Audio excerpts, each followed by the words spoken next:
Oh, I got like 1,000 windows open. All right, so anyway, here is the. I'm just kind of centering it on my screen. So I've been posting kind of a lot of things over the last few days.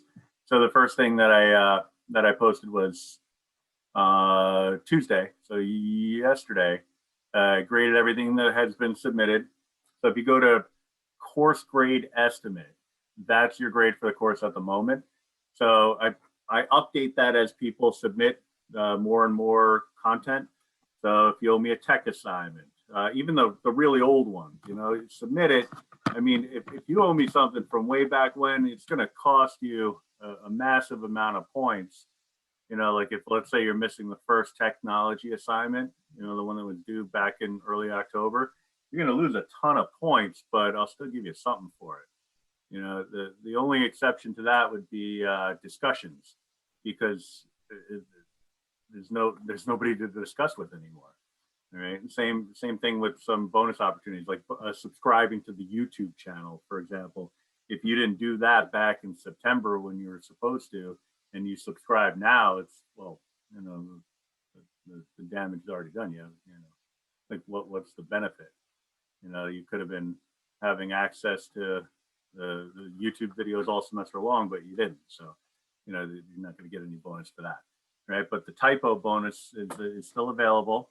One thing that you're going to probably, if you haven't been submitting typos throughout the semester, one thing you're probably going to get a little frustrated by is the fact that there are other people in the class that have been submitting typos, and there were mistakes aplenty. Now there are less, and so I believe, if I'm not mistaken, I've given at least 10 bonus points to 3 people.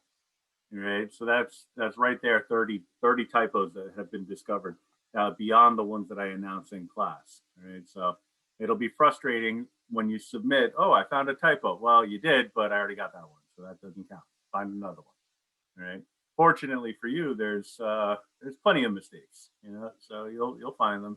You just got to persevere through that. Right. So yeah, just find what you can find, and then and I'll get you those points. All right. It's not going to get you from a D to an A, but it could get you from a D to a C. It could get you from a C to a B. So, definitely something to keep in mind. All right.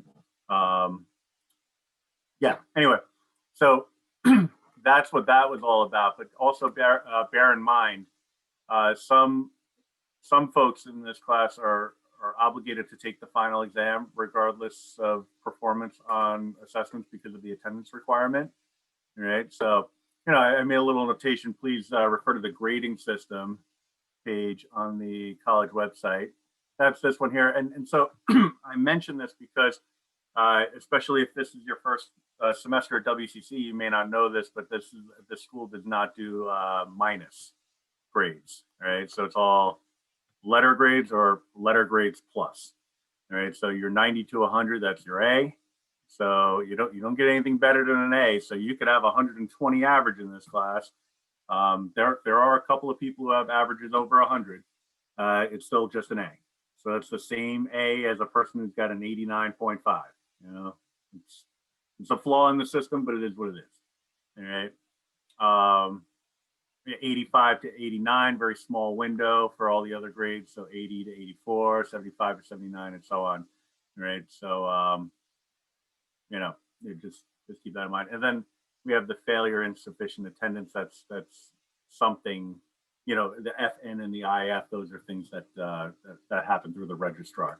So the only grades that you'll get from me at this point would be these, all right, A through F. Right, all the other grades have already been kind of established.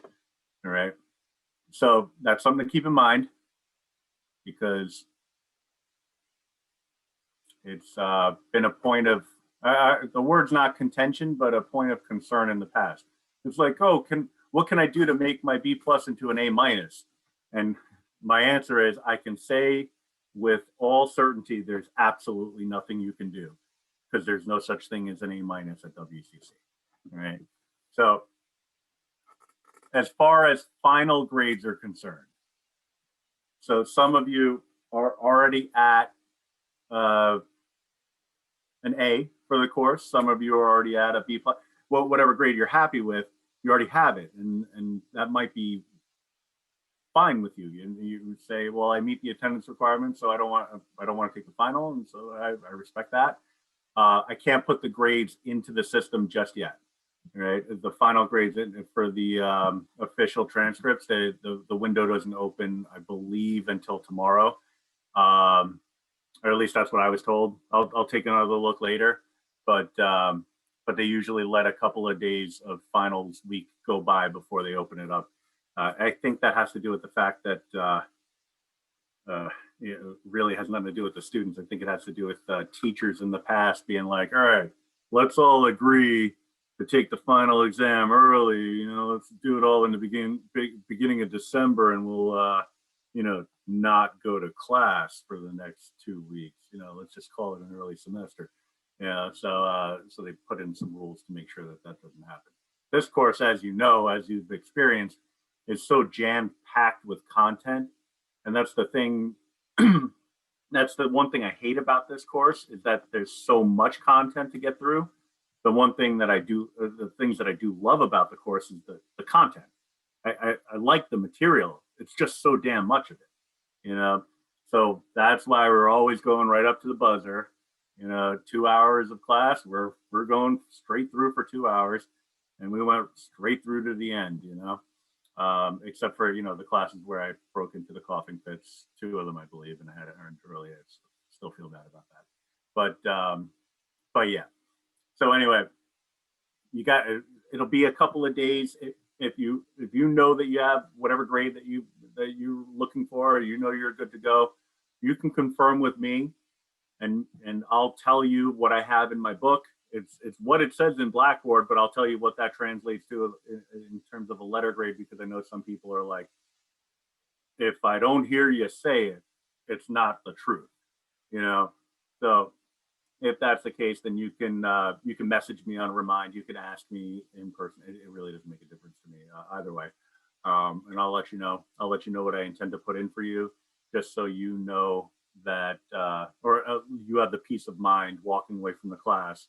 Because I know there's many of us, myself included, I wouldn't be comfortable not taking an exam unless I was absolutely positive and assured that the grade is what it is. Until it's like there in black and white and it says this is your grade for the course, I'm still going to feel a little uneasy. So yeah, we can have that conversation if we need to. All right, the final exam breakdown. So just like the previous units, I have the breakdown posted on my website, and it's also posted in Good Notes form. So if you click on this, you get the actual breakdown. So the exam will consist of 10 problems, just like all the other tests. Graph a parametric and write the equation of a tangent line. You'll notice some familiarity. I'm not very creative when it comes to questions. Once I decide I like a question, I tend to go back to that question. I go back to that well pretty frequently. So you can find a problem on a test related to everything that we have here. All right. So graph parametric and write the equation of a tangent line. That was question number 1 on the first test. Arc length of a polar equation. I don't remember what question that was on the first test, but it was there. Jacobian determinant, we had that on the last test. Area of a parallelogram, just be mindful that's using vector content. So, it's not going to be as simple as base times height, so you'll have to use the magnitude of the cross product as one possible technique. There are other ways to do it, but that's most likely the way you would choose. But area of a parallelogram, I try to keep it, I try to throw in, when it comes to final exams, since we have to hit on all the topics in the course, I don't like to take even the middle of the road question from each topic because that makes the test too hard. So what I do is I mix in a couple of, I call them gimmies, right? So you'll see when you take the test, some of them will be like, really? That's all? You know, and that's how it should be, I think, right? A curvature question. When we did that problem in unit 2, I believe, it was a curvature question related to, I believe it was a proof. I can't remember though, but it'll be a simple curvature question. If you refer to your notes, you'll see what I'm talking about. In fact, well, I have the reviews. I'll show you in one of the reviews in a minute. All right, intersection of planes, surface area in 3D. That was in the last test. Domain, limit, derivative, and antiderivative of a multivariable function. I mean, that just sounds terrible. Like, I mean, what kind of question? This looks like it's going to be a beast. Well, if I'm going to ask you to do 1, 2, 3, 4 different things in a single problem, in order to keep it as a fair question, the multivariable function can't be too crazy. You know, so if I'm giving you a multivariable function and I'm asking you to find the derivative, we're talking about a partial derivative. Same thing with limits and the antiderivatives, you know, partial integration. It can't be the world's craziest function. So it's really just to get at the skill involved. So, you know, maybe it's something like y times the sine of x, you know, so find the domain of that, find the limit, you know, as y approaches 0 or something like that. You know, it's something in terms of the function fairly straightforward. That number 8 is not designed to be a difficult question. It looks like it would be, but it's not. It's not designed to be a difficult question. Extrema of a multivariable function. So that one kind of balances out number 8, because the extrema of a multivariable function, that could be a Lagrange multiplier. It could be a second derivatives test. It could be one of those absolute extrema questions, you know, involving second derivatives tests.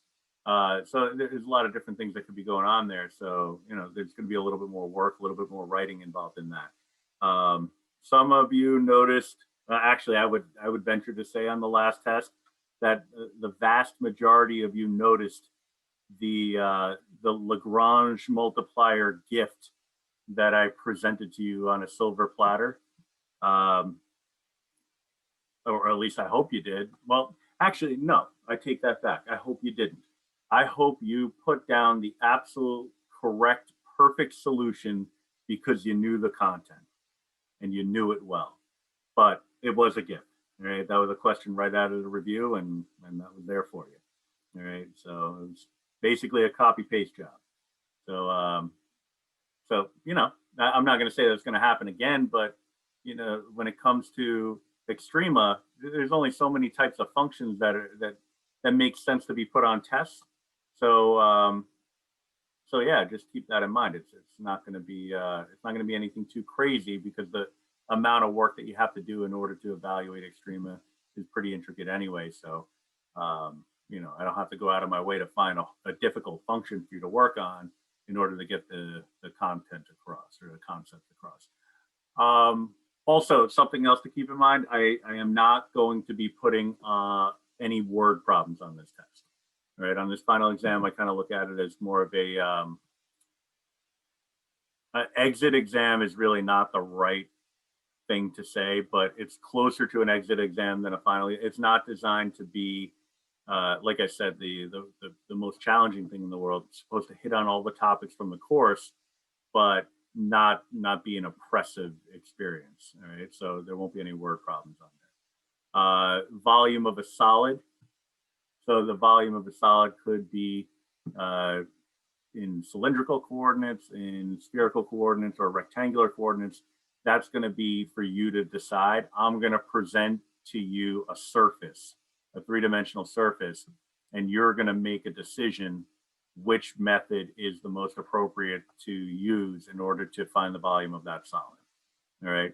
I typically, when it comes to a question like this, I typically present a surface, a three-dimensional surface that can be worked with using any of the coordinate systems, right? It's just much easier to use one as opposed to the others, right? And so in most cases, that means the spherical one is the easy way to go, but not always. That's not always the case, all right? Because if something is tailor-made for a rectangular coordinate system, then if you were to convert it over to spherical, well, that's exactly what it would be. It would be very spherical. No, it'd be a pretty crazy to do it in spherical if it's best served to be in rectangular. All right. So yeah. Anyway, that's the breakdown of the final exam. So what I would like to do now is take you over to the review materials. All right. So if you go to my website, it's the same folder that it was in last unit. All right. You scroll down to extra practice and review. All right. You see a brand new folder there called Final Exam. Click on that bad boy.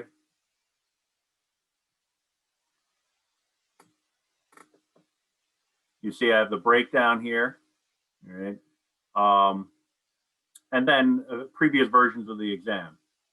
All right? So I have a couple of practice exams. Don't get misled by that. I had it in my mind a few years ago that I was just going to change the names, so like the spring 2017 and summer of 2018 exams, I changed those to practice exam A and practice exam B. And then I just stopped doing that. I just left it as what it was because it really didn't matter. So these were actual final exams that were administered. It's just I changed the names. So these are no more of an indicator of what kind of problems will be on the assessment than any of the other ones. The best indicator is the breakdown. All right, so let me just pop into one of them and show you what the story is here. That's the answer key. Dang it, I forgot to wipe out the page. I'll do that in a minute. But anyway, well, you know what, I could do it now. Really quickly. Extra practice review, final exam. Let me do, I'll just do practice exam A.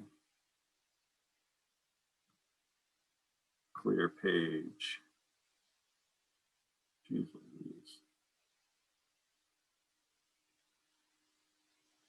I don't know. Sometimes I get in my own way. As you've seen, that happens more than it probably should. Sometimes when you think I really need to make sure I do this, then you kind of forget to actually do it, but you think you did because you had every intention of doing it. That's kind of like my life. All right. So let me see if that stuck. Might take a second.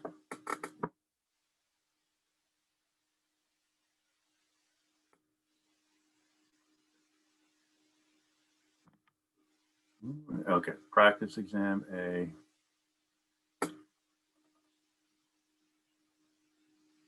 Okay, so yeah, I'll wipe out I'll create blank versions in a minute for all the other ones too. But you can see here, in terms of the structure, it's going to be fairly similar to the breakdown.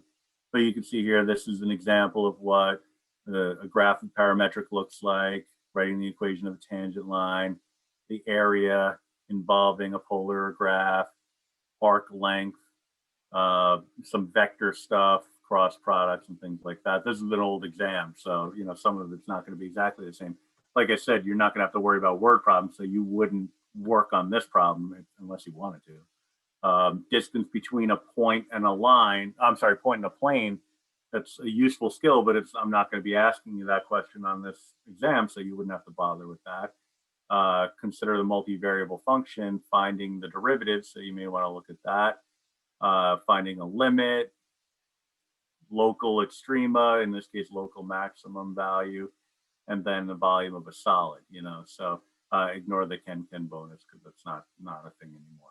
Right. So just a quick example, so as you work your way through, you take a look and you say, all right, this problem's relevant, that one isn't, this one is, that one isn't, and so on. All right. So like I said, I'll get into the other ones and make sure I wipe out all the pages so that you can have some fresh handouts to work off of.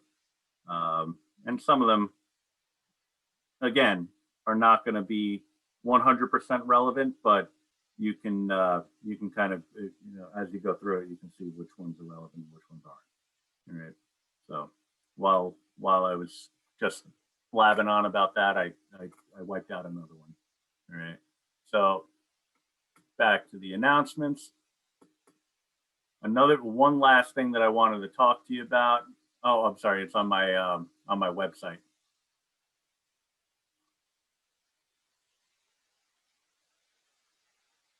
Is Calc 3 Geogebra and Desmos. So if you click on that, I created a page, and I'm going to be updating this page as we go. So what I did was I popped in just an applet, all right, a GeoGebra applet. Now it's kind of weird when you look at it as an embedded file on a website, because it sometimes takes a second to kind of load up, and then when you get in there, it's like, well, I don't see what I need to see. But what I did was I gave an example of what intersecting cylinders look like, right? So what I'm going to be doing over the next few days is updating this with more and more relevant applets, whether it's related to GeoGebra or Desmos, but mostly we know Desmos is where, GeoGebra is where we get our understanding of three-dimensional surfaces. So be on the lookout for this. I won't go as far as to say bookmark it, because I'm not that conceited.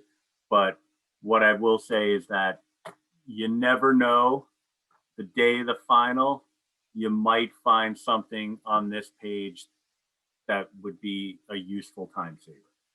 So hint. All right. So keep that in mind, and there'll be a nice little surprise for you, hopefully. Well, no, the surprise will be there. Hopefully you'll recognize the surprise for what it is. All right.